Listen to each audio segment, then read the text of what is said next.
Singapura hampir mempunyai undang-undang baharu bagi melindungi pekerja daripada amalan diskriminasi di tempat kerja. Ini setelah 20 saranan yang dikemukakan Jawatankuasa tiga pihak bagi keadilan di tempat kerja diterima pemerintah hari ini. Ini adalah 5 perkara yang perlu anda tahu tentang Undang-Undang Keadilan di Tempat Kerja yang dijangka diperkenal pada Julai 2024. Pertama, pekerja akan dilindungi dari 5 jenis diskriminasi di tempat kerja, iaitu umur, kerakyatan, jantina, kaum dan agama serta ketidakupayaan atau masalah kesihatan mental. Perlindungan diberikan di semua tahap dari proses pengambilan kerja hingga mereka bersara. Kedua, perantaraan diutamakan semasa ingin menghuraikan sebarang masalah. Namun sekiranya tiada pilihan lain, kes itu boleh dibawa ke Tribunal Tuntutan Pekerjaan.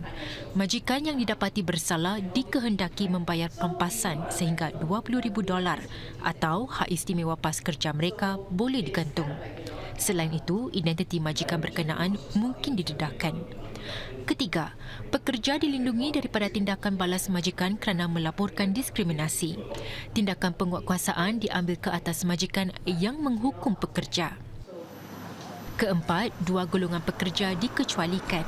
Ini bermakna majikan boleh memberi layanan istimewa kepada warga emas berusia 55 tahun dan ke atas serta golongan kurang upaya atau OKU. Satu makluman juga akan dikeluarkan kepada majikan untuk menyokong OKU di tempat kerja. Ini adalah sebahagian usaha ke arah membina tempat kerja yang harmoni. Fair employers will have a more productive, a more engaged workforce, a more harmonious workplace, and be better able to attract and retain talent, contributing to stronger and better business outcomes. Draft undang-undang itu dijadual dibentangkan di Parlimen tahun depan, tetapi ia sesuatu yang akan terus disemak dan dikemas kini. Jawatankuasa tiga pihak menjangkakan jumlah kes diskriminasi di tempat kerja akan bertambah sebelum ia merosot apabila lebih ramai orang sedar mengenai isu tersebut. Jawatankuasa itu menerima purata 315 aduan setiap tahun dan NTUC menyatakan ia sudah bersedia untuk menangani beban tugas yang bertambah. It's a whole plethora of things that we have been championing, and we will continue to do so, regardless of whether the cases actually will go up or go down, or in the longer term taper off. Because we believe, as I said, in the three-prong, legislation is a last resort, and whatever outcomes of the legislation, whether awareness goes up, doesn't change the whole landscape that NTUC believes in pushing for a fairer workplace for all the workers. Persekutuan Majikan Kebangsaan Singapura atau SNEF mengalu-alukan adanya undang-undang baharu itu. SNEF percaya sekitaran di tempat kerja yang lebih adil boleh meningkatkan daya penghasilan. Pada pendapat saya, undang-undang ini adalah undang-undang yang seimbang. Contohnya bagi pertubuhan atau perusahaan yang memang memerlukan dari segi bisnes pekerja yang mungkin pekerja Islam seperti halal F&B. Dari situ undang-undang ini tidak mengecualikan majikan daripada mengambil pekerja yang memang pekerja Islam. Saudara, anda berminat untuk menceburi sektor penerbangan?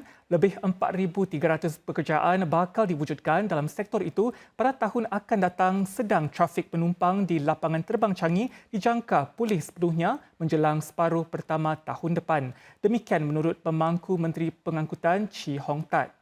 Encik Chee mengumumkan perancangan perubahan industri pengangkutan udara atau ITM 2025 di Majlis Pembukaan Pesta Kerjaya Sektor Penerbangan yang berlangsung selama 2 hari.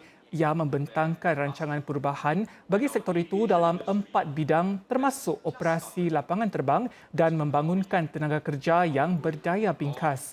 Anda yang pergi ke Pesta Kerjaya itu boleh meneroka pekerjaan yang ditawarkan seperti juruterbang, anak kapal, jurutera dan teknisyen.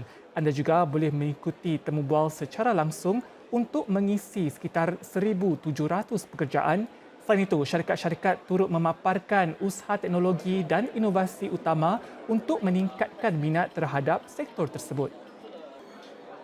We will also aim to leverage new technologies to support our older workers such as helping them to learn new skills, redesigning existing jobs, and using robots and other tools to make the work physically easier to perform.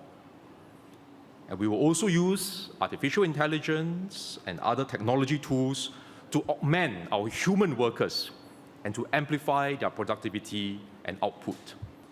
Through these efforts, we want to ensure that the sector can continue to grow and provide quality jobs, good jobs for Singaporeans. Mengembangkan sektor penerbangan bagaimanapun saudara memerlukan bakat muda. Encik Chi berkata, Penguasa Penerbangan Awam Singapura atau CAAS bekerjasama dengan institusi pengajian tinggi untuk memperbaharui kurikulum sekolah supaya golongan belia sentiasa mengikuti perkembangan terkini mengenai prospek dalam sektor penerbangan. Ini sedang Singapura bersedia untuk menangani cabaran tenaga kerja pada masa akan datang. Dalam usaha meningkatkan lagi minat golongan muda kepada sektor penerbangan, CAAS juga sudah memeterai 3 memorandum persefahaman atau MOU dengan Majlis Belia Kebangsaan, Persatuan Pengakap Singapura dan Universiti Teknologi dan Reka Bentuk Singapura SUTD. MOU itu akan meluaskan lagi jangkauan CAAS dalam mendampingi golongan belia. Kementerian Kesihatan sedang menubuhkan sebuah pasukan bertindak untuk membangunkan bidang perubatan khusus. Bidang perubatan tersebut akan menawarkan rawatan khusus bagi pesakit mengikut gen masing-masing. Ia mungkin juga bermakna pembiayaan jagaan kesihatan yang lebih baik bagi rawatan sedemikian. Bagi tujuan itu, sebuah kemudahan baru seluas 2,000 meter persegi dibuka tadi di Pusat Barah Nasional Singapura. Kemudahan ini dikendalikan Advanced Cell Therapy and Research Institute Singapore atau ACTRIS. Peralatannya akan menyokong proses penghasilan terapi sel dan gen daripada reka bentuk hingga kepada penghantarannya. Semasa merasmikan kemudahan ini, Menteri Kesihatan Ong Ye Kung berkata dunia sedang berada di fasa penerobosan penting dalam khidmat jagaan kesihatan. Oleh itu, terdapat keperluan untuk membangunkan keupayaan dan memastikan kos rawatan sedemikian berada dalam kemampuan orang ramai. We will need an appropriate financing framework that is both sustainable and also to prevent a schism between those who can afford precision medicine and those who cannot. I don't think there is a healthcare system in the world which has figured this out or found a solution. But given the nature of CGT, relatively infrequent in deployment and high costs, the solution will likely lie in strengthening national healthcare insurance.